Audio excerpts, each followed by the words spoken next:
এই রাস্তার নির্ণয় করাই জীবনে সাধন ভজন। তাতে তুমি মালা জপন নিরামিষ খাও, তাতে কোনো আপত্তি নাই। ঘন ঘন স্নান করিলে তাতে যদি হরি মেলে, জলের জীবে অবহেলে পেত প্রভুর শ্রীচরণ। দিনের মধ্যে 3-4 বার তুলসী পাতার জলের ছিটা দিলাম, গঙ্গা জল ছিটা দিলে, কাপড় পাল্টাইলে, শুদ্ধ হলে যদি ভক্ত হয়, ভগবান পাওয়া যায়। তাহলে গঙ্গায় যেসব মাছ কুমির হাঙরগুলো থাকে ওরা ভগবানের আগে ভেতর।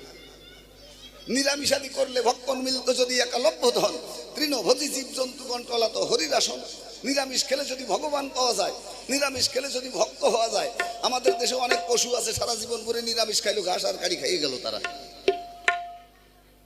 ফলমূলাদি করলে আহার মিলত যদি দর্শন তাহার, তবে তো বনের বাদুর কণ্ঠলাত হরির আসন। ফল খেলে যদি ভগবান পাওয়া যায়, তাহলে বানর আর বাদুর ওরা জনম বেড়ে ফল খায়। ত্যাগ করিলে নারী জাতি মিলত যদি বিশ্বের প্রতি, খোঁজারা সব রাতি রাতি করতো রথে আরোহণ। মেয়ে মানুষ ত্যাগ করলে যদি ভগবান পাওয়া যায়, মেয়ে